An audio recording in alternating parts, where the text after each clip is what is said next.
Don't hear of really any Japanese players, to be completely honest with you. But hey, Oh Rifkin's no. half Japanese, so he's cool if that's the case. No, I have a 2v2 overlay on. Oh no, does it look horrible? Well, it looks weird. Okay, well I'm glad I remembered to switch mine then. Ladies and gentlemen, welcome back. Can you at least see production and stuff, or? Yeah, I forget which game heart I'm supposed to use. Okay, Yeah, the game heart is fine. I just have 2 extra bars in the bottom. so are they just blank or what? Yeah, they're just blank. Okay, well, now that we know everything's okay, let's hop into the action. Spawning here in the top right corner of the map for our first cast of the first OlimoLeague of February. It's the Red Terran player Spear. Whoa. That was weird. In the bottom left as the purple Zerg, it's True from Dead Pixels. I was totally gonna say D-Pix, and I was like, wait. So something really cool about True, actually, just as a side note to strategy talk here for a moment, it looks like we'll be an 11-11 out of Spear. He messaged me kind of with a bit of a joke, like, hey, long time no see, as I was like, hey, can we cast your game? This, of course, is referencing that just like 3 nights ago, or this week, we had the 2v2 tournament, and True said, I said, oh, I'm glad to hear like you enjoyed it, I hope you come back for more, and he basically said, like, yeah, I never played 2v2 before, it's way more fun than I thought, and that's kind of cool to hear. I definitely want to be able to work more with these guys and do more tournaments like that in the future. Yeah. But speaking of twos, that's segue. Yeah, it was a pretty good segue. Yeah, I saw sort of I was like talking about this last night about the 2v2 or shit, damn it, Riffin. Sorry. The T-Rex locations on this map, still not completely figured out. And even if they are, it's the hard choice of actually sending your overlord over here, because this little hallway at the very least, you know, whether it's right near the Zalnaga or a little bit up farther, or even really up farther, seems to be where you do place T-Rex. But the overlords never go over there.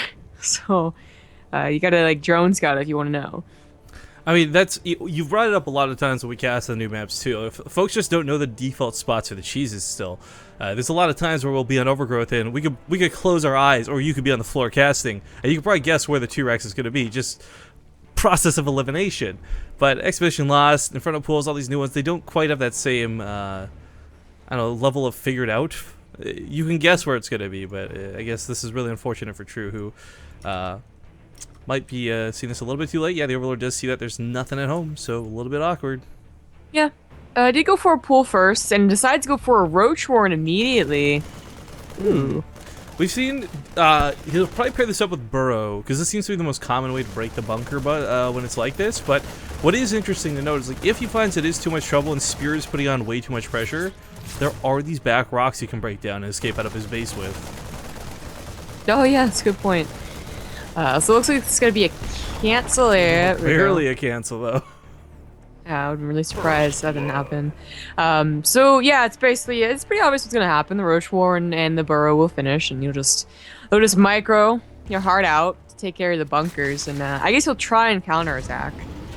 Usually, of course, they have preparations by that time. Really interesting to see Spear pull back so early on this map. You know, we oftentimes do see dedication to these bunkers. You put 5 down, you put 7 down.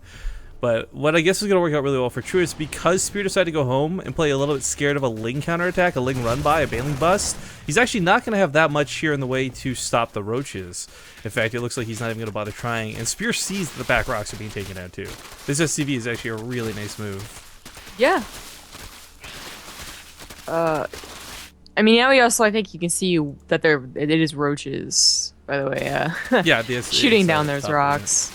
Yeah, so. Does he get a starport? Basically, or if he does get a starport, it's going to be a Raven. Because you want to go to a starport, I would consider that like the safest way to play, like the nicest way to play up against someone who's going for something a little weird, is to get that Banshee. So because it is effective against roaches even though they have Burrow, and then it does let you get a Raven if you're not gonna frog hop missile turrets, which actually seems to be his plan. Well, the Marine count is actually quite high. He might be able to stop the Roaches, but at the same time the Roaches might not go through the front door, and realizing the Spear does start putting a bunker in the back. I like that move a lot. But, yeah, busting through this is going to be a little bit difficult. He throws down the turret. Wow, does he know this Burrow? I mean, it's a common pairing with this, but still, it's a really nice move. I think so. Does have to cancel the, or will stop producing it though, and oh god. Oh, yeah, realizing he didn't have any XPs repairing was going to be painful. Lings aren't really going to attribute too much to this, as the Roaches, of course, they can snipe off the Marines, but still, that burrow, even with detection, they're healing a lot while this goes on. So the Roaches really are not taking any damage. Shrew is not losing much of anything so far.